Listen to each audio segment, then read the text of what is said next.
নমস্কার বন্ধুরা, অপুর পাকশালায় আপনাদের সকলকে স্বাগত জানাই। আজ আমি আপনাদের জন্য অনুষ্ঠান বাড়ির মতো এঁচোড় চিংড়ি রেসিপি নিয়ে হাজির হয়েছি।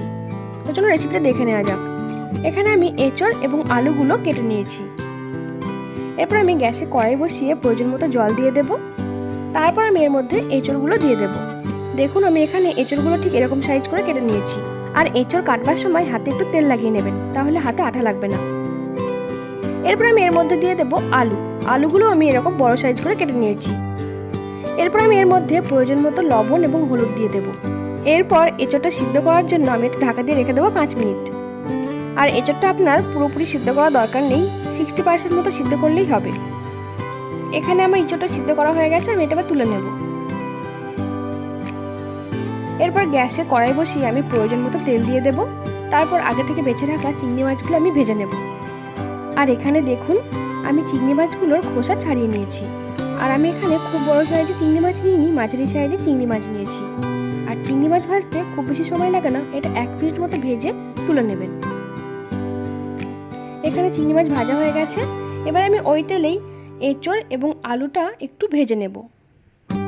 আমি এর মধ্যে প্রয়োজন মতো লবণ এবং হলুদ দিয়ে এঁচোড়টা একটু ভেজে নেব। আমি এখানে এঁচোড়টা 3 থেকে 4 মিনিট মতো নাড়াচাড়া করে ভেজে নেব। এখানে আমার এঁচোড়টা ভাজা হয়ে গেছে, আমি এবার এটা তুলে নেব।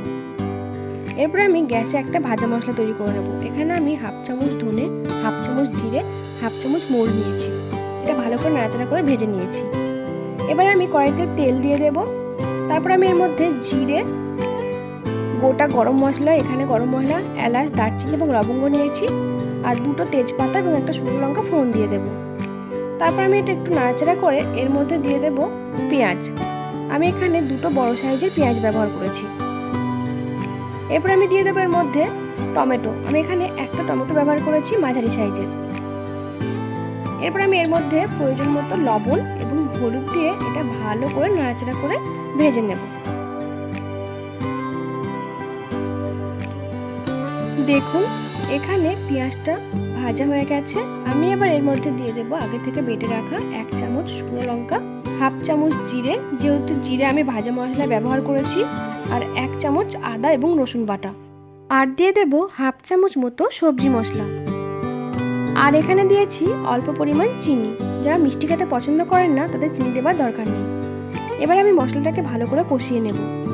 মশলাটা হালকা কষানো হয়ে গেলে আমি এর মধ্যে সামান্য পরিমাণ জল দিয়ে দেব। আর এই সময় আমি প্রয়োজন মতো লবণ এবং হলুদ ব্যবহার করেছি। এবার আমি অল্প অল্প জল দিয়ে মশলাটাকে খুব ভালোভাবে কষিয়ে নেব।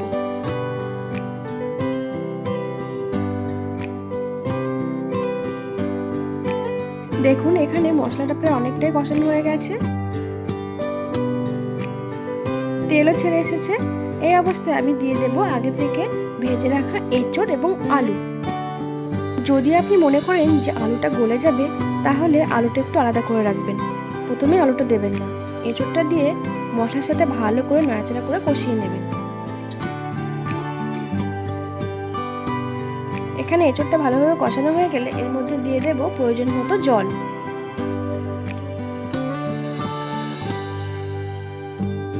তারপর আমি এটাকে নাড়াচাড়া করে ঢাকা দিয়ে রেখে দেব 5 মিনিট।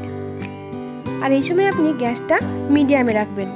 5 মিনিট পর আমি ঢাকা খুলে নেব। আর এখানে যেহেতু আমার আলুটা সিদ্ধ হয়ে যাচ্ছিল বেশি পরিমাণে, তাই আমি এটা আলাদা করে রেখে দিয়েছিলাম। ঢাকা খুলে আমি এর মধ্যে দিয়ে দেব আগে থেকে ভেজে রাখা চিংড়ি মাছ। এরপর আমি এটা নাড়াচাড়া করে আবারও 2 থেকে 3 মিনিট ঢাকা দিয়ে রেখে দেব। ঢাকা খুলে আমি এটাকে নাড়াচাড়া করে নেব। তারপর আমি যে আলুগুলো আগে তুলে রেখেছিলাম সেই আলুগুলো এর মধ্যে দিয়ে দেব। এরপর এটাকে ভালোভাবে নাড়াচাড়া করে আমি একটু ফুটতে দেব।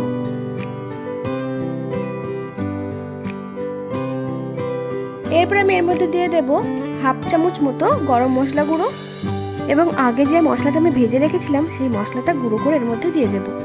এবার আমি সমস্ত উপকরণ খুব ভালোভাবে নাড়াচাড়া করে মিশিয়ে দেব। আর এখানে দেখুন এঁচোড়টা প্রায় হয়ে এসেছে। আর এখানে দেখুন এঁচোড়টা আমি একদম শুকনো করিনি, একটু ঝোল রেখেছি। আর এখানে আমার এঁচোড় চিংড়ি রেডি হয়ে গেছে। আমি গ্যাসটা বন্ধ করে দেব। আর দেখুন এখানে এঁচোড় চিংড়ি রেডি। আর কত সুন্দর দেখতে হয়েছে। আর এটা খেতেও অসম্ভব সুন্দর হয়।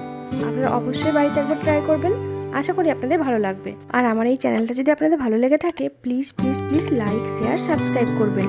ধন্যবাদ।